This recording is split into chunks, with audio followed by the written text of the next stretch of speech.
Sean DeShay, thank you for coming to my podcast today. Yes, I'm excited to be here. And when you reached out, I was, super into it and love to talk about anything today. Cool, man. So we've been in the game for about the same amount of time. And so we've seen social media, especially you've seen social media and how much it's changed and kind of how much it's stayed the same through that decade. So let's do the first one of that big statement. How has it changed fundamentally since the beginning to now? What's different? So, yeah, I've been now just hit 10 years. So I started in 2015 working in social media, originally at Taco Bell. And so I think the biggest thing that I see from then to now is the TikTok scroll brain, and that everything is so focused around, hey, the product needs to show in the first 3 seconds. There needs to be a hook. Oh, we're going to have 10 different hooks for this one video that we can test on paid ads. And before, when you were talking about storytelling and creating, and I think even going back to the paid ad side of things, that you were putting it in these ad sets, putting certain amount of budget towards each of these videos, where now you want to upload 50 new assets per week, and then the algorithm, based on people engaging and the cost per click, is putting your budget and optimizing it towards those certain videos. And so now everything has just become, I don't want to say everything, but a lot of things have become quantity versus quality. Mm. And so that's why, even for me, I love YouTube, because I watch my favorite creators. They're creating, 20 to 30-minute videos, but it's an actual story. Yes, they have a thumbnail that they're working on. They have the cover image, all these things, the title, but they're actually working towards telling a story. They're not just, oh, if I don't hook this person in the first 5 seconds, they're gonna go to another video. Like, I'm in there for the long haul. Yeah, I do think it's interesting how much social media has taken over the paid ad space and the paid ad techniques, like the show the product in the first 3 seconds, and like what's the hook?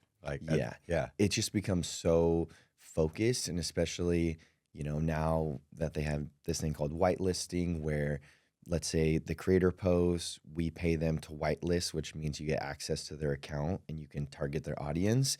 And so, even just besides, hey, we want to use this person to create ads, we then want to target their audience because it's who we're trying to go after. And so then it's more even just like way more of a financial, like, execution of, hey, let's work with this person, but we also want to make sure that if the content's performing well, we can access their audience, and then it's going to perform well. We're going to make more sales. And so a lot of the creators are just knowing that the value that they bring, and so their financial numbers and asks just keep going up and up and up. yeah. I think that's interesting because they're getting into like paid ad numbers on the creator side, and that makes sense if they can actually bring the money in. But I'm not sure that that's always the case. Or if they can't bring the money in, it has to at least serve the same purpose that they're replacing. Like it should at least be like paid ad quality, and some of them are. But yeah, some of the numbers are wild, man. Yeah, they get up there, especially, over the last couple of years, that people understand. And it's kind of, I think maybe it started 5 years ago, where everyone would say, content is king, content is king. You go to a presentation, you talk with an agency, and they're always just talking, hey, content is king, which is true. And so a lot of these creators that were, oh, I'm going to, charge X amount for this content, maybe it's 2 posts over the course of 2 months. Now they realize that, hey, if I can not only create the content, post on my page, give the people whitelisting access, but also, besides even that, I'm going to create like separate, shorter cut downs of the videos that are going up on my organic feeds Mm. for paid ads. So it's not going to go on my page, but then the company has access for it. And so originally, the total might have been 2K. And now, if you're adding on all these little parts, which, hey, we do want those assets for these extra ads, it's getting up to 4, 6, 8. Sometimes now I'll see quotes for 18K, where before that would be someone that has 2 to 5 million followers. And now that 18K, that can be a quote for someone that has 75,000 followers, just depending on how engaged their audience is. Yeah, that's another trend I'm noticing: the emergence of the micro influencer, and like hitting that market demographic with that size person. Have you experienced that as well? Yeah, and the main strategy with that is, hey, instead of paying, let's say if you have $10,000 to spend for January 2026, instead of going all in on this one creator for 10K and maybe their video, their average views are 100K, but you go all in and this video kind of flops and it gets 35,000 views, let's just say on Instagram, that people, if they experience that, then they think, hey, instead of putting that all, let's use 20 each. Let's use 20 creators and give them each $500 and hope that out of the 20, maybe 5 of them perform really well. And so then you're getting more assets that you can use for paid because you're getting a larger quantity, Yep. but then you're also having a chance of maybe all these people are going to be on TikTok and a couple of them get, 100,000 views, 200,000 views, but some might get 2,000 views. And so you're just kind of spraying and playing with these micro influencers Yep. rather than let's just give all of our budget to one person. Yeah, that makes sense. There's something that we used to really have a big focus on at the paid ad brand level was continuity and image continuity, even from like ad to ad. And so, and that the millennial curated aesthetic is kind of done. And I feel like the what I would call like the Gen Z marketing, just kind of like marketing chaos, where everybody has this different look and everybody has this different approach. I think that's kind of the way to go now, or at least that's the trend. One of the trends I'm seeing emerge. Yeah, there's one, I think when you go on now a page's Instagram feed, people aren't necessarily following for how the feed looks. They're following for if the content is engaging. Mhm. And so people nowadays, before it was, oh, every 3 blocks we're gonna have this artistic style and it's gonna rotate, and then, we're gonna do 3 posts a week and or maybe in a day, and then we're gonna take a break for a couple of days because if people go on our feed, we wanted everything to line up. Wiz Khalifa, if you ever looked at his old account, was amazing. He was his creative director. When you would go and swipe through his entire Instagram feed was like an entire story. It was like almost like a scrapbook of his life because he was making it very curated, wanted it to look a certain way. And then nowadays, with all the TikTok shop creators, all these people, you're gifting them their product. Then if they post all this content, let's say if your brand is something that's hard to even say phonetically, they're just going with, hey, we're looking at this brief, but I'm also not getting paid. I'm getting paid through commission. I don't have to post anything. And so then you could go and see a TikTok shop creator make an ad for you, talk about whatever, maybe say certain even keywords that don't align with your brand or product. But if the video does really well and gets them, $5,000 in commission sales, that it's a win from the company. But it's, yes, this ad is not cohesive. And sometimes if you're a very brand focused person, you might think this has nothing to do with this, doesn't align. But Right. if it's selling your product and it's bringing in new revenue, then you kind of think, maybe there's something there and let's keep testing it. Yeah, I think it's interesting the way the line keeps moving in that, like, how important is brand now? Because I see a lot of just chaotic kind of brands and that don't work. And then I see the other, like some of them that do. And so, yeah, that's been something that's been on my mind a lot. Like, I think like partnering like a really strong brand aesthetic with like Gen Z chaos, I think is a pretty strong strategy also. Because whether you get the people there or not, that's a hard enough thing. But once you get them in the door, then they can kind of decide whether they actually like the brand itself. They may just like the product. Like there's a lot of companies I work with that I would say are just Amazon brands. Like they Hmm. basically just sell on Amazon. Yeah. They're kind of faceless. But I wonder like in the future, like how important it's going to be, especially with AI and all the other kind of faceless brand opportunities you have now. Like how important it's going to be to tell like human stories, human development, stories, characters, actual people. Yeah. I mean, I think it's definitely going to be crucial, but I also can see this part of me where every day you see something about a new AI tool and creating content, ads, and videos. And so you have more companies that are experimenting with it. And so I think the ones where they explicitly are saying, hey, this is an AI ad, like we are well, like we know what we're doing, but there's some where they're just trying to kind of like, you know, live that on that line of like, hey, let's not directly say everything that we're doing is AI, but obviously using it on a daily basis for content purposes. And yeah, I think it's hard to tell where it's going to go, but I think for right now, over the next 2 to 3 years, as AI just gets even more smart and Right. better understands what we're looking for from like a marketer's POV, that it's just going to lean more and more into that. And so that's why even with the job market right now is, I would say, the craziest job market we've had in terms of anything that's design, copy, photographers, videographers, because if you have a limited budget and you don't have too many resources that you can spend, Hmm. you automatically now are thinking, oh, can I use some type of AI software to get this done rather than doing all the work to contract someone out or have them full time on your team? Yeah, yeah, yeah. I think it's interesting that they went for the creative side too, instead of just a lot of the admin and task management side.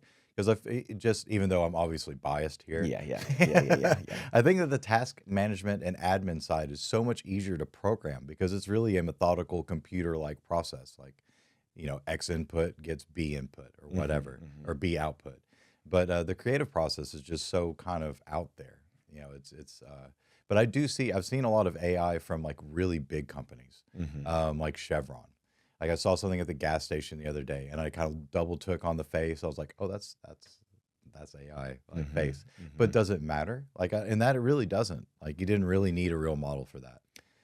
Yeah, and I think that's also where it goes back to the paid ad side of things, and with it being so important that, hey, if we can use this software correctly and are doing it in a smart and efficient way to create 30 new ads in the space of a minute of things that are aligning with, you're feeding it your brand book, your brand guidelines, your brand colors, imagery that you've taken maybe at previous photo shoots. You can now do 3D scans of your products so that it has the exact product of, the things that you're advertising, and you put that all together. And so if you can save time and then you start deploying those ads and they're performing well, then you're like, hey, it's working and we Yeah. just did this insanely fast. And so that's where I think a lot of companies right now are getting ahead in that aspect, because like you said, if it's something that's a sale related and someone's already kind of, maybe they've seen your product in stores at a retailer or someone's told them about it, they've heard a podcast ad, and then they get served this ad that's 25% off your first purchase or whatever it may be, or maybe it's like a 30% off holiday sale that just happened for Black Friday, Hmm. and you've been somewhat interested and that gets you to purchase. You're not really caring about what's the brand, you're just worried about what's this product that Right. I've seen multiple times that I think, hey, it resonates with me. And then the end goal is that once you buy that first time, that you can get someone on a subscription so that you just have a higher retention. Because Right. the worst thing when you're talking about the faceless Amazon brands is when they get people to buy one time and never come back. You've done all that work with the Yeah. content and the ads and any other things that maybe your website, SEO on Amazon. And then if they only buy once, it doesn't even matter if you have an amazing brand. If they hated the product or just didn't use it enough, then you've kind of lost them. Yeah. Yeah. So let's go back to the world of Taco Bell. What was it like working there in 2015? Yeah, it was amazing.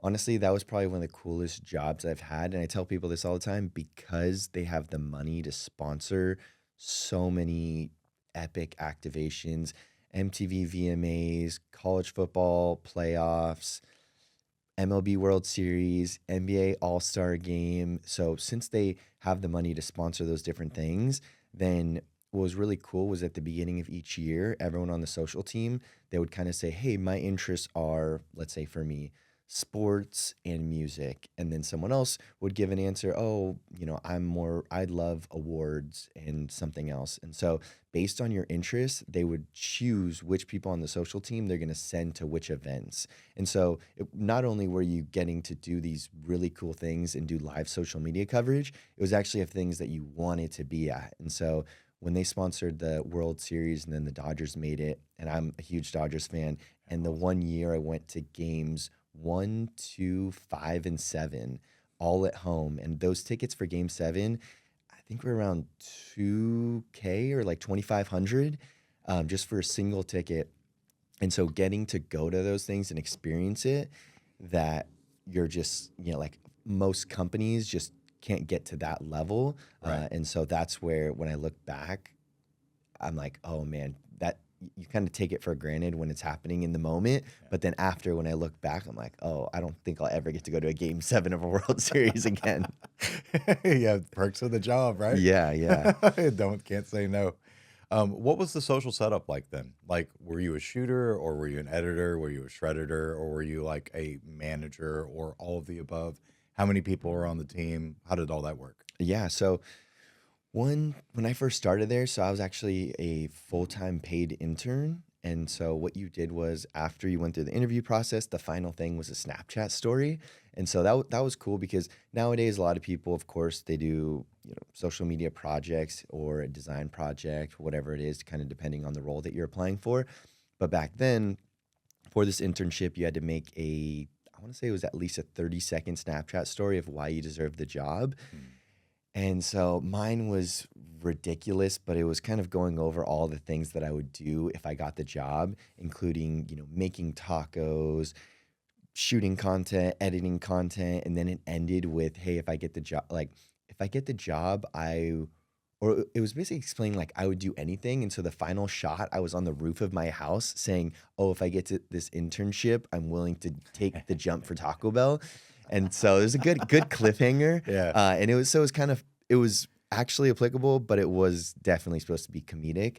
And so then once I started working there, it was me, another intern, and then we had 2 kind of social managers, and then a kind of almost like a director of social. And so we had a solid team of 5 of us. And at that time, back in 2015, if you had 5 people working on your social media channels, people would think you're crazy. And so even then, once I got hired on full time, my parents were, oh, how are you going to support yourself? And like, how are you going to make money and get a salary and all these things working in social media? But then once I finally got hired on and got my first offer letter, then it all kind of like clicked, and my parents were like, oh wow, like it's bizarre that a company this big as Taco Bell is paying you to work on their social media channels. But hey, if it's like something that you want to do, and I guess most people didn't think it was possible. And so even us having 5 people dedicated to our Instagram, Facebook, Twitter, and Snapchat, those were our core channels. And yeah, I mean, we had a really good setup, but also I'll say the biggest thing working with there is, and it still exists today, I'm sure, is that people on social marketing, all that, have creative freedom. And so even back then, we would pitch these ridiculous ideas, and then they would kind of say, our managers and people at the top would say, hey, go for it. Like, we want to see you guys obviously living in social every single day. We want to see what you guys could create, how you would come up with the strategy.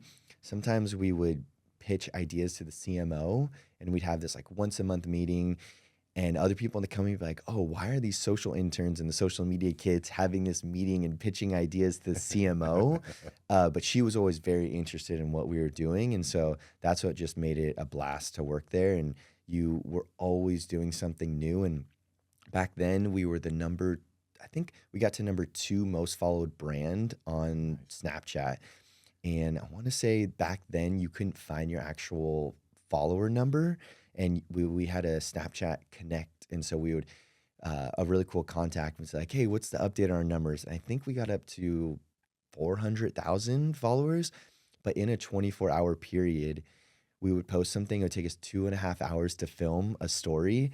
We would do something like the case of the missing taco, or the mystery of the missing taco, and we'd make it all black and white. But back then you couldn't upload. So you'd have to go and film one scene, upload it, go and film another, Oh, wow. upload it. But what you would do is you'd put your phone in airplane mode.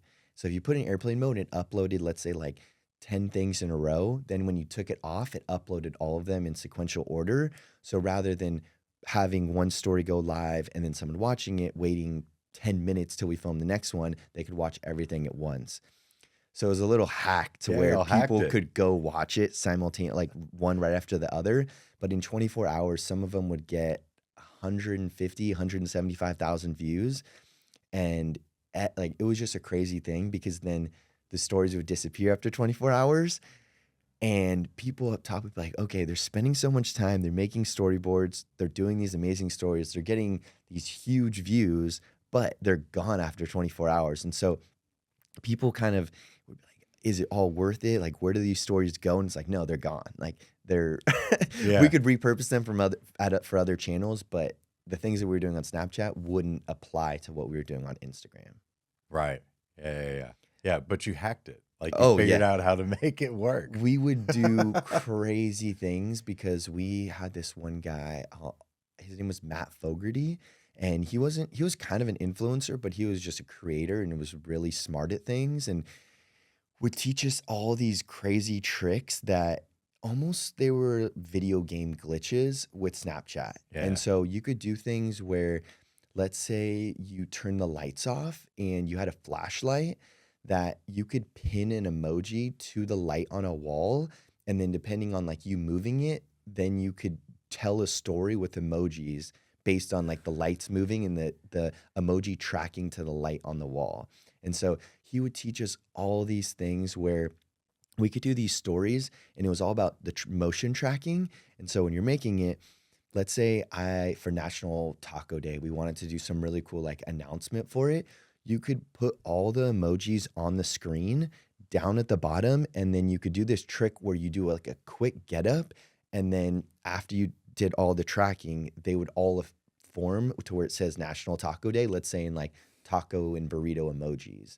And so he would teach us all these little tricks. And so that's why a lot of people would follow us, is because we were doing things where they were like, you'd be like, oh, how did they do that? Yeah. It was always like, oh, okay, we're going to do this stop motion story on Snapchat and we're going to cut out construction paper and like tell an entire story on the floor with like an overhead phone mount. And so people would see like, oh, wow, they're putting in this crazy effort. And so that's where I think a lot of the storytelling in that aspect where you'd spend so much time to do this thing that was going to disappear in 24 hours. These days, I don't think anyone would do that. Yeah. Just a different time too. And because there's so much media now and everybody just kind of adopted everybody else's practices. Yep. Yeah. Is it standardized like that? I hear that TikTok, I haven't done TikTok. I hear that TikTok is kind of its own universe and everything else kind of is more applicable. Like you can use IG stuff on YouTube and vice versa. But what do you think about that? Do you agree or disagree? Yeah, I would say it's definitely its own universe. And TikTok Shop is definitely its own Yeah. economy. Yeah, TikTok Shop is beyond its own universe. I've had some calls with people that are working at companies that are doing amazing on TikTok Shop, and you don't even realize how much there is to it unless you're in it. And even if you go and buy something on TikTok Shop, you might think, oh, I kind of understand how this ecosystem is working, but there's so many more layers to it. And so when you say, yeah, its own ecosystem, it is its own Amazon. Like TikTok Shop now is basically just Amazon. But in terms of normal organic TikTok, that I think a lot of people still like it because of they can curate their For You pages. And once you start liking and engaging with things, let's say my wife, she's always watching these nursing related videos because she's a nurse. And so then once you start liking and engaging and watching them, you keep getting served all these other, let's say they're called nurse talk videos. Where on Instagram, it's giving you so much suggested content. And then let's say I follow you and you now with like the repost feature, if you like something that is rugby, let's say you're a rugby player and you repost a rugby reel because it's like this guy's making this amazing move to win the championship. And then I'm served that. I have no interest in rugby, but I'm getting it because you reposted it. And so now when I go on my Instagram feed, so many times I think, why am I getting this? And it's because people are reposting it. And so because then they're reposting it to their feed who I follow, and so I'm getting it. And so I'm even guilty of this because sometimes, let's say when the Dodgers won the World Series, I'm spamming and reposting every post from that night. So people are getting those and they're 100% thinking, why is this in my feed right now? But it's because I'm just spamming it. And so that's just another tool where on Instagram, it's hard to kind of curate what you actually want to be looking and watching at and engaging with. Yeah. Where TikTok, I think a lot of people have like curated their For You pages. And when they're scrolling, they actually, they might be in this doom scroll, but it's of things that are pretty heavily related to them versus, hey, I'm getting this thing that I have zero interest in. Yeah. What were you shooting with in 2015? Like, It was a lot of phone content, but then I remember about halfway through my time there, this guy in our team named Chris, he kind of put forth this proposal of, hey, we should get, we had a Canon camera at the time, like a pretty nice one. I can't remember exactly which style, what yeah, yeah, body, yeah. an old one, not like a Rebel. It was definitely like a level above Yeah, that. yeah. It was one of the Ds probably. It's like Yeah. a 5D or 7D or something like Exactly. that. I think it was a 70. And then I don't know, this was a while ago. So this was probably 2016. And then he was like, oh, a lot of people are switching to Sony. And so then we were able to get a super nice new Sony body. We got 2 new lenses. And then at that point, we were shooting a lot of stuff for social, but then we would have a food stylist come in and shoot a lot of assets for the website, for the drive-through images, things like that, where it was kind of cool getting experience because before that job, I'd never really used a DSLR camera. And then that's when I first started using it. I was like, oh, wow, this is fun. And then once I left there, that's when I was like, all right, I need to buy my own Sony camera so I can start doing photography, videography on the side. Yeah. So what are you shooting with now? And do you have phone versus? I've heard a lot of opinions, phone versus camera, Yeah. throughout my time, and like you should do this and not do this. What are yours? My thoughts are, well, one, I use a Sony A7R III. Great camera. And so I've had that. I bought that in 2019, and I've done product shots, videos with my gimbal stabilizer, all types of things. And I think usually I'll try to buy a new lens maybe once every 2 years or so, just so I have an additional one that I can shoot content with. But yeah, and I also have a nice rig setup on it. So when I like hand it to people, it feels huge, but it's because in case they drop it, there's at least a cager on it. And so it feels much bigger than it is, but I just feel way safer when I travel with it. And then phone, I use like, DJI Bluetooth mics. I have a gimbal of theirs. And so I think nowadays when you shoot on phone and then if you can edit well, on whatever you're using, CapCut, Adobe Premiere, that you can make it look pretty nice, so it's like getting closer to what a camera looks like. But I still believe that you kind of need a balance of both. And so even working at my current brand or previous brands or any freelance stuff, that I always say like, hey, you should, especially if you're shooting photos, I hate when it's iPhone photos. So if it's photos, 100%, I hate photos. Like, it's just, if someone ever tries to compare an iPhone photo to something off a Sony camera or Canon, whatever, doesn't matter.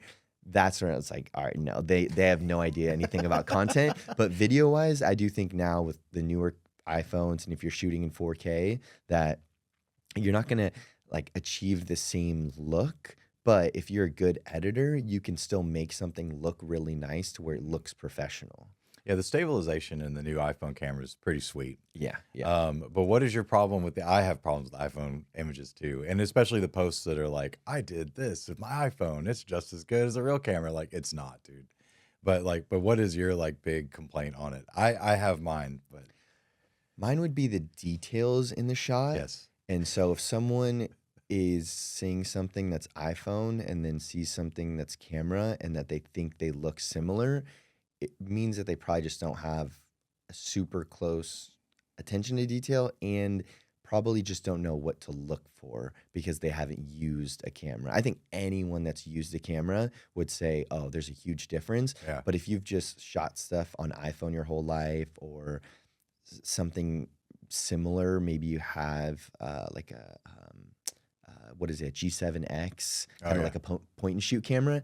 I think if you use one of those and an iPhone and you've never used a true full body like mirrorless camera where you're buying new lenses, you might think, oh, these look the same. But then also when you're doing stuff with editing, that when you just look at the file size, you can do so many more things with it. Oh yeah. And so even like when I go to Europe, I bring my camera because no matter what, like all the photos that I'm posting, even on stories when I'm there or traveling anywhere, I have this thing where like I always want them to look super nice. And it doesn't really matter. And probably few people are seeing it like, oh, wow, these are great quality photos. But it just makes it feel, I think a good compliment is when, like even last year when I was in Croatia, we went to a few other countries and in Greece too, in Santorini, and I was posting all these super nice, high quality photos on, for 2 weeks straight on my stories.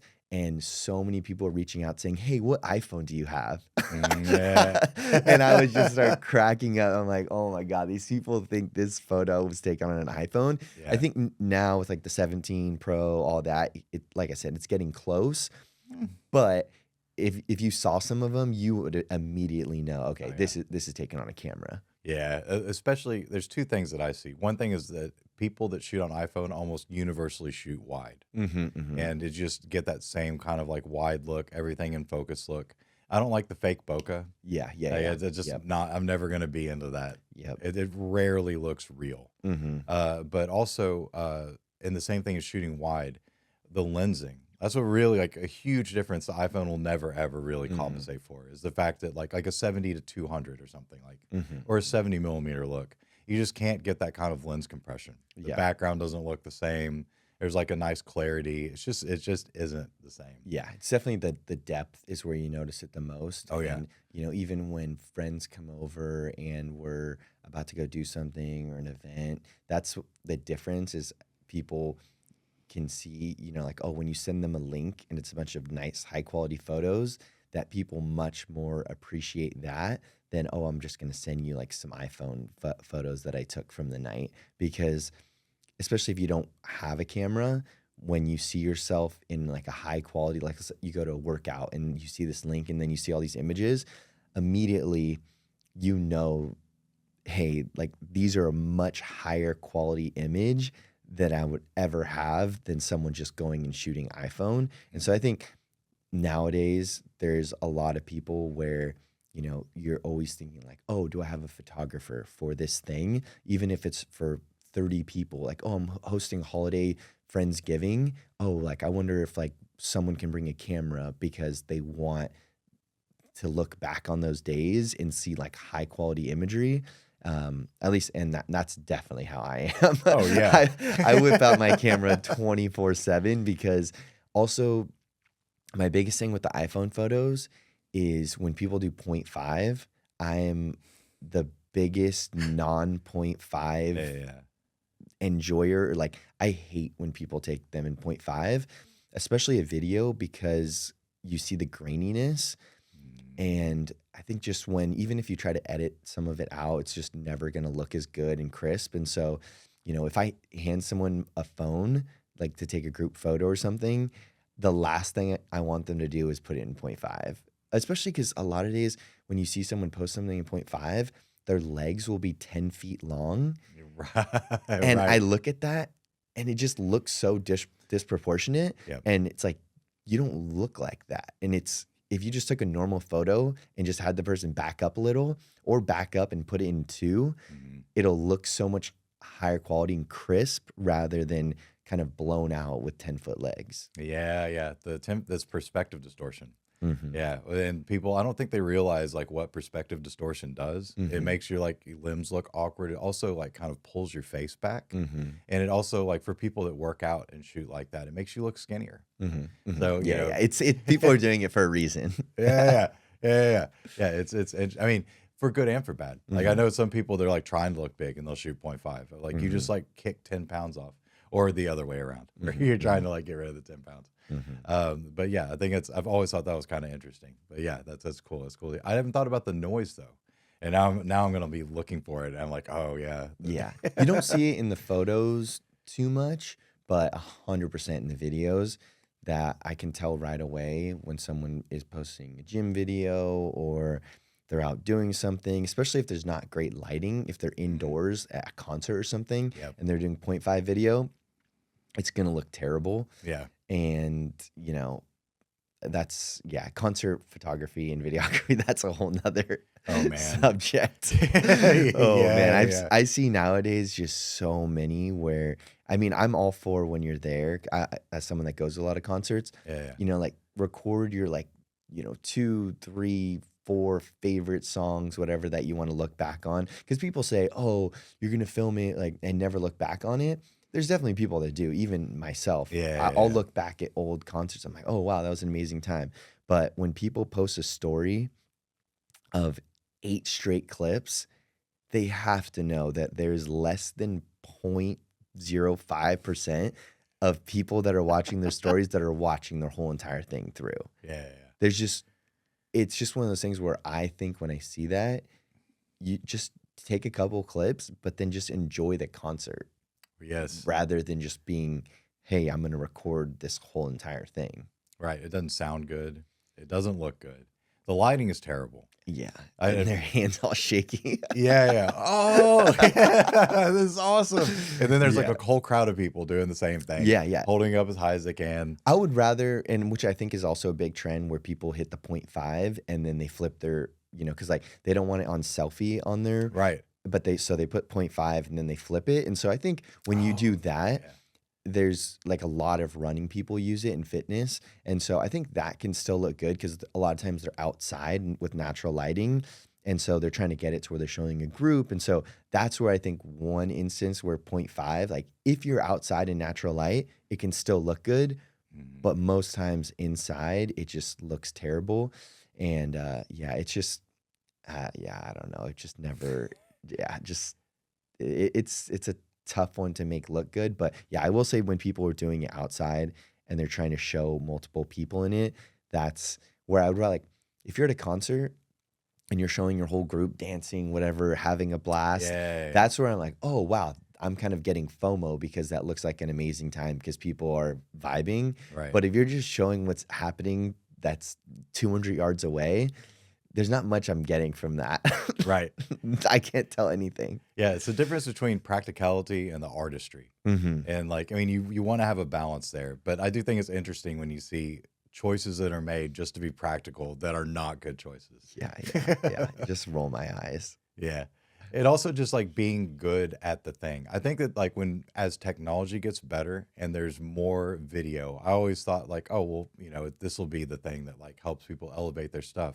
But they're not good photographers. Like they don't understand how photography works. Yeah. And so you have these like really what should be good looking videos that are just not. They don't hit because like they don't know how to tell a story. They don't know how to show people.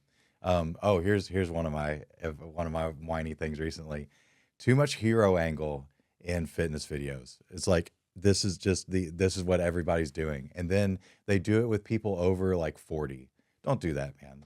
Like they do it with people who are overweight. You're trying to hide the chin, dude. Like you can't, like that's not a good look for them. 100%. But they're thinking like this is what I saw in this, and that looks dope. Like there's a reason why people do that, but it becomes like the default. Just like let's film everything super low angle. That's my new one. I'll have another one like next month. I'll have to check that out. I mean, I definitely see it a good amount, but maybe, I think just with overall fitness videos in general, that they've kind of gone through, I feel like waves of trends and, it'll go from, oh, we want this thing that looks really polished, nice editing, that is just going to almost hype you up. And then it'll go through a phase where, oh, everyone is super tutorial focused. Mm-hmm. And then, oh, now it's not even tutorial focused. It's like, we're just going to, show ourselves in a different environment or like a day in the life. And I feel like with fitness in general, that it just goes through these waves of content. And it's hard to kind of, I don't know. There's a lot of good stuff out there because there's so many people that are shooting with videographers now. Oh yeah. To where yeah, I think those people that are telling more of a story through it rather than, hey, here's a workout, save and follow, or, save and share it with someone, that I think those times are kind of going away a little bit Hmm. versus, obviously everyone, so many people follow BPN like Nick Bear Oh yeah. because all of his stuff is storytelling and you Yeah. just kind of want to watch it because you know that there's going to be some type of at least semi plot or drama or things that you're going to find out about him. Right. Nick Bear's running a race. Now we're Yeah. going to do the beginning of that. That's what I think a lot of brands should really be focusing on, like storytelling through High Rocks, storytelling through like Apex games, just anything the athlete is doing. Like, Hmm. this is what the athlete's doing. This is how to do it before. This is how to do it after. Because then it's interesting. Hmm. I don't think there's anything less interesting than the chat GPT regurgitations that a lot of Hmm. people are doing. Hmm. Because I can tell, like, you've got the marketing person that's kicking stuff in chat, and then they sort of read it, Hmm. and then they send it to you with all these like ad hooks. And I just think that people just like look at that and then they're just on to the next thing. Like, oh, Hmm. that's an ad. Poop, that's an ad. That's an ad. Hmm. I always repeat these stats to people when we're talking about it. Like, you have to hook them within the first 3 seconds. The average scroll speed is like 3 seconds, Hmm. 5 seconds if you're doing well. If you really hook them in, you're going to get 10 to 15 seconds. Hmm. Anything past that, you're really cooking. Like, Hmm. that's an incredible video 100%. for the average piece of content. Hmm. And that has nothing to do with how good the content is, or even if it's aligned with them, how good your advertising is. It's just that's what people's attention spans are now. Hmm. And that's like what you mentioned much earlier, the volume game. I think why that is so effective is because that hits that, I forget what the number is, but you need to have like 8 impressions before you're like, oh, that's the thing that I should buy. And if Hmm. you just are kicking the volume game out and really pushing a whole lot of content, you can work on that side of it.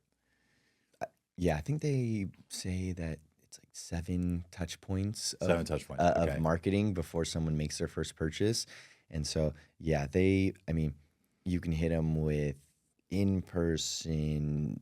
Even a lot of companies now are even going back to mail flyers Yep. because they're seeing that they're getting really good success. You have a QR code on there, whatever it may be, and yeah, I mean, it'll just be interesting moving forward how the what you're talking about, the hook and the retention and all these things, because at some point it's going to get, I mean, it kind of already is, where if you're on Instagram or Shorts or TikTok, within 1 second, you're deciding if you're going to watch it or not. Sometimes I watch my wife and she'll react so fast to scrolling up or scrolling to the next thing on TikTok that I'll ask her, "Oh, why didn't you watch that one?" "Oh, I read the text on screen. I wasn't interested."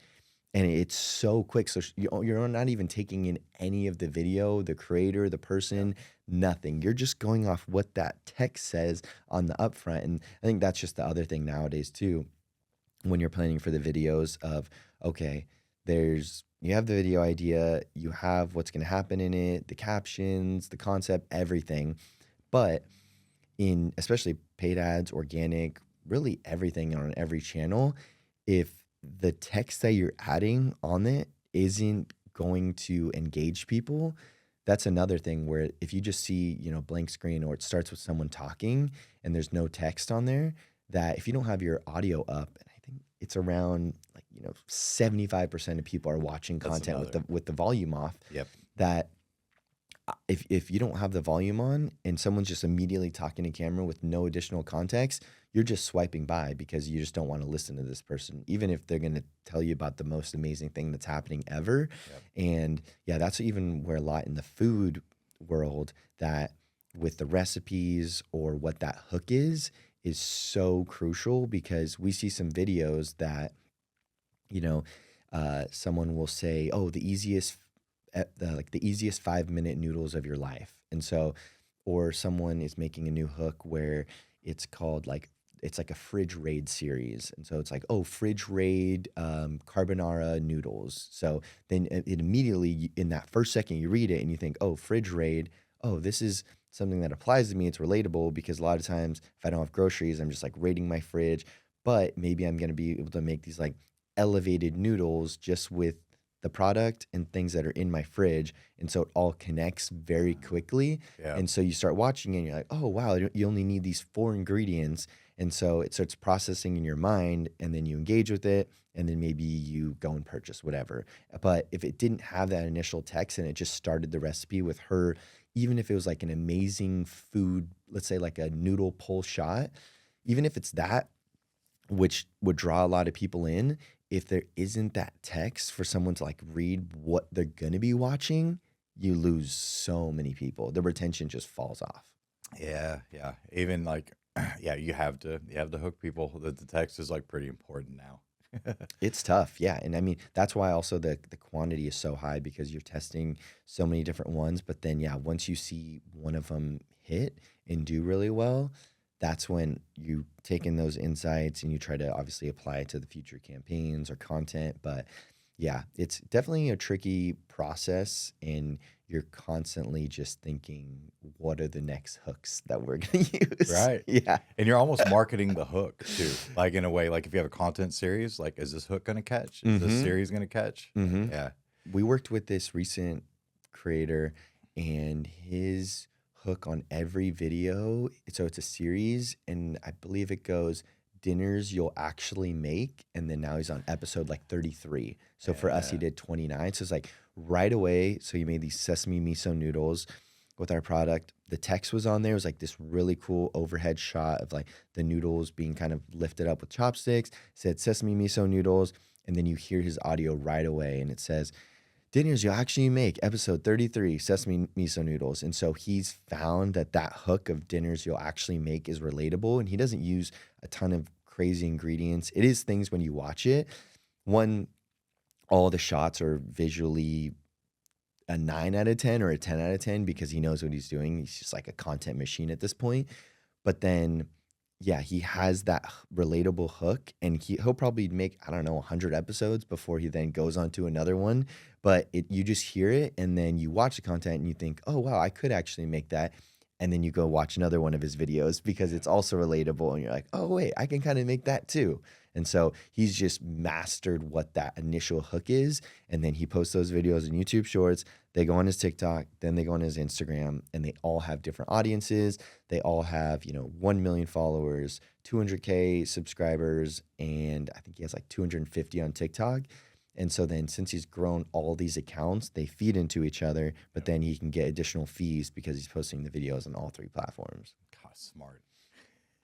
Yeah, this guy that we've been working with now is super smart. He has a really smart talent manager too, to where they know. So even he just started posting on Shorts earlier this year. I want to say back in maybe April, and in 8 months he's grown all the way to, I think he just hit 200,000 subscribers. It's almost there. And so, Nice. but this is almost solely based off Shorts, how he's growing. If you go to his long form content, there's, I think, maybe a few, but this is like 99% of his growth is through Shorts. Huh. And so he started like he posts maybe 2 a week, sometimes just 1 a week, and you can go back to his older videos. And so you can see, oh, okay, the first one got, 7,000 views, and then it goes 15, and then the next row up all go 35 to 50, and then it goes, 75 to 125. And then within you scrolling maybe 5 rows of his shorts, he's getting 200K to 700K. And then you'll see ones that are 4.5 million, 1.5 million. And so you could just see the growth in not even that long, all growing from his shorts, his subscriber count, but then the views, now there's some that have 25.5 million. And so you look at his current row, and it'll be 1.2 million, 2.5 million, 7.5 million, and 900,000. And so that's how his views have grown that much, all within this year, all just by blowing up shorts on a consistent basis. Yeah, that's cool. Talking about fitness videos, let's talk about On It. What was it like working at On It, working with me? But working on it that time, were you there pre-sale? I think you were there like right before the sale, right? Or a couple Right, years before? right after it. Or right after it. Mhm. Okay. Yeah. What was it like? It was a great time. I enjoyed, I was there for 2.5, I think almost 3 years. But at that time, There was a lot of really cool, interesting campaigns that we were working on, huge product catalog, Hmm. Facebook group with over 35,000 people, I want to say at the time. Yeah, Tribe was huge. Yeah, the tribe was massive. And so I mean, we also just had a really cool team structure reporting up into Sarah. And yeah, I mean, all the things that we work on. Also, being someone that's very passionate about health and wellness, working for a company where you're selling fitness equipment, supplements. I think it's obviously changed a lot now where it's 100% focused on supplements. Yeah. But at the time, it was like, okay, if we're planning these events for our community workouts, but then you could tie in the fitness items with the supplements. And so it was just a cool way where I was into health and wellness before I started, but then once I started, it was like, oh man, it was like, the classic phrase of you're drinking the Kool-Aid because then you're so into it. Oh, you're doing these prototype programs for the hydrocore and you're just signing up for things that are essentially work perks and you have access to, but then they become part of your job because you're then releasing this content on social media for new products that are coming out. Yeah, yeah. The events were really cool then, like the tribe events and the contests and stuff like that. The summits. Yeah, the summit. That's what it was called. Hmm. Yeah, the all day weekend thing. Hmm. And yeah, I mean, I drank the Kool-Aid too. Like Hmm. I was not fit for working out when I started there, but it's just around you all the time. All these super fit, super encouraging people that you're just surrounded by, and this really sweet gym. Correct Fitness. Yeah, how long have you been going to the gym?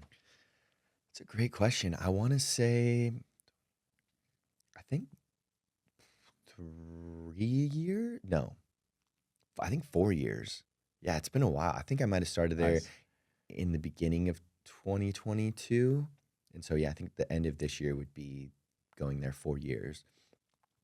Yeah, I mean, I love it there, and so that's another thing of where even once I left on it and I had the potential to still go to the gym, running social media, all these things that it worked out really well in my favor because one, love all the people there, the trainers, the staff, and they've also just kind of given me again going back to creative freedom of like, hey, how can we best run our social Yeah. channels and all these things. And so for me, it's somewhere, I mean, I'm there all the time. Like I'm there every morning but it's just where yeah, it always goes back to the buzzword of the last year or two, community, but there it's crazy how strong it is. And so even, where we got to the point where we had a WhatsApp group and there was maybe 30, 40 people in it. And then we would drop a link, like a sign up, basically, hey, heart this message if you want to attend this workout. And then we would meet every Thursday at 5 a.m. And it got to the point where within 5 minutes, we would max it and cap it out at 14 people just so we're not taking over the entire gym. I would drop the link or drop the sign up, and within 5 minutes it would have 14 hearts. And so it made us, when we were doing this, like realize like, oh wow, this is something that like people love doing. And it got to the point where people were texting me, hey, when are you putting that message in there? Because I really want to come on Thursday. And so then I had to make it so specific where, hey, every Wednesday at 7:30, I'm dropping the message in because people were scrambling to go and like it so that they could attend. So it made it this like exclusive thing, but then you're also doing this workout with crazy competitive people. And Mhm. so once you're around that, you immediately think, oh man, I really want to come back here next Thursday because it's hard to simulate that in classes. Or let's say me, you, and two other people go do a really gnarly workout. It's hard to simulate when you're doing that same workout. It could be the same exact thing, but with 13 other people that are pushing you super hard. We're all training towards some, high rocks race coming up.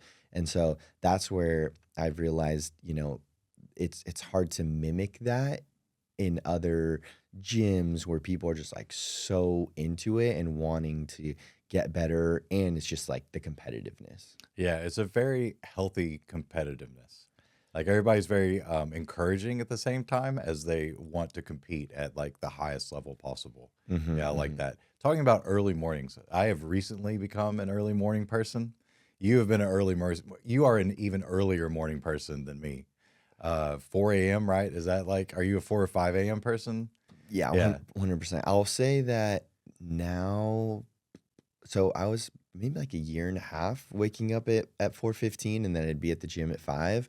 But then once I started this new job about 4 months ago, and especially now because it's kind of like a break in the High Rocks races, Mm. I've gone to where I get to the gym at 6, work out, do all that, and then go next door to Kuya, where I like use that as a co-working space. And so they don't open till 7:30.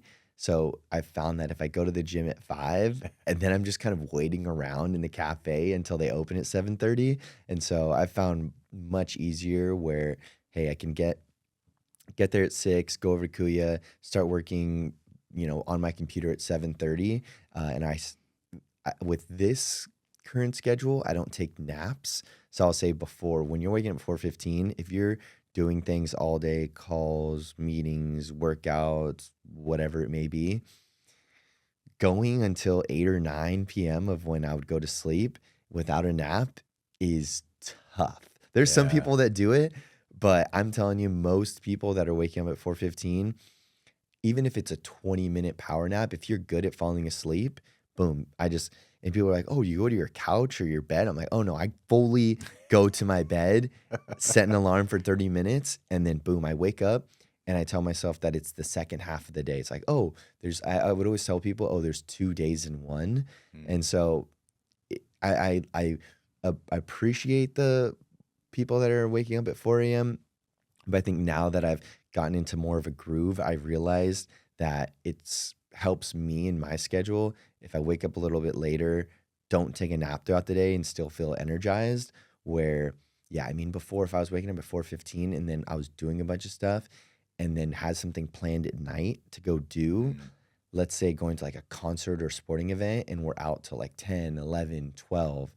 Oh my gosh, I am so tired. Like even if I drink a coffee like at, 7 p.m. when we're going to do something, when I come home, I'll be able to knock out because I'm running on fumes. Yeah. Yeah. I was at a concert and I start yawning at like 10:30, like 11 o'clock. I'm like, because I'm used to not doing that. I was a night person for a long time. Mhm. But do you think that the more, like, does it feel more natural for you? Or do you think you get more done? I think I get way more done. Like, especially early in the morning when I'm not distracted, I can just lock in so much better then.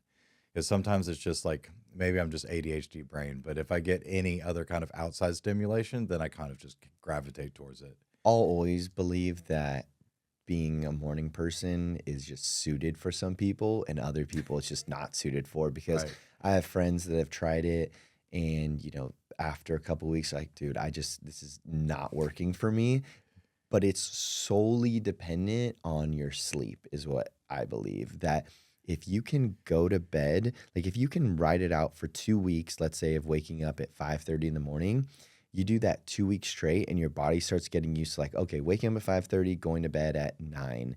But if you're still, hey, after that 2 week time period, you're waking up at 5, but then you're staying up till 11:30, it's so hard to then do that and get enough sleep to where then the next day you're actually energized and have enough energy to do all the things that you have planned. Right. And so I just know a lot of people where, oh man, like I don't know how you do that. I'm like, oh, what time do you go to bed? Like, oh, 11, sometimes 12. I'm like, oh, well, that's because I'm going to bed at 9 p.m. Like legit. Last night I fell asleep at 9:30 and Yeah. woke up at 5 this morning.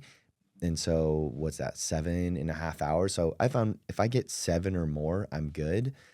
But yeah, it's just if you're waking up at 4:15, you have to go to bed by 9, in my opinion, to be successful and productive, or else you're just gonna wake up super groggy, do something, and then be like, all right, now I need to go take a 2 hour nap.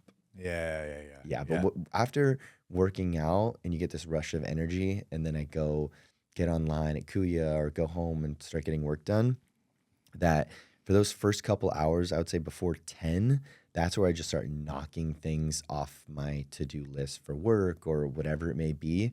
And so once it gets to 6, 7 p.m., maybe 8, by that time, I have no desire to do like work related things. Like I'll do Yeah. laundry at home and things of that nature that are gonna do I don't know, something around the house. But to go and then like, oh, get on my computer and like knock out this creative brief or review a bunch of content. Yeah. Like my manager now, he's definitely more the type of, oh, I want to take all of this, these like strategy documents or whatever it is, like almost I'd say critical thinking, and doing that late at night when everyone else is offline at that point. Right. Where I wouldn't want to do that because then my mind is up and racing, and then when you're trying to go to bed, you're like, let's say if I'm giving you feedback on your 2026 podcast strategy, and then as I'm going to bed, I'm thinking, oh, there's this one point where, maybe we need to invest in better mics, and you know what I mean? Because then you just had all these thoughts going in your head related to this project that you're working on.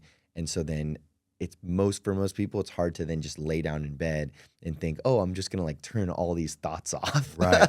I can't do that. Yeah. I'll keep thinking of things. Yeah. It'll keep me up.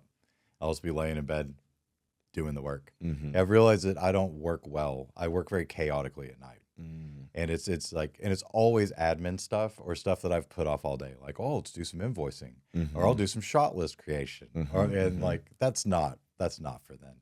I can get it done in a quarter of the time if I do it earlier in the day. So yeah. Last question, padel. When did you get into padel, and why is that like your favorite sport? Because that is your favorite thing, right? Like, like gym versus padel. Padel's up here. Gym is kind of like, yeah. I would say it's pretty close. It's probably pretty even. But yeah, I started playing, I want to say maybe in April. My buddy just invited me to play at this clinic, and so that's where I learned for the first time. And then after that, I've just gotten addicted to it. I used to play a ton of pickleball, and so a lot of those skills kind of carry over, especially with the hand-eye coordination. And yeah, I think also as you start playing and you're playing with better people, you can feel yourself getting better. And so the other, I would say, huge perk is that it's 4 minutes from the gym. And so what's the place? it's called Padel Club Austin. Okay. And so that's the nicest part because I can, on Tuesdays when we play from 7 to 9 a.m., I go to the gym, I get there at 5:30, work out till 6:30, leave. Like I said, it's a 4-minute drive, play from 7 to 9. I get home at 9:15. And by that time in my head, I'm like, all right, I've already worked out. I've already played Padel for 2 hours. But it's still only 9:15 a.m. And so then I'm like, oh, this is like, I'm starting the workday, doing all these other things.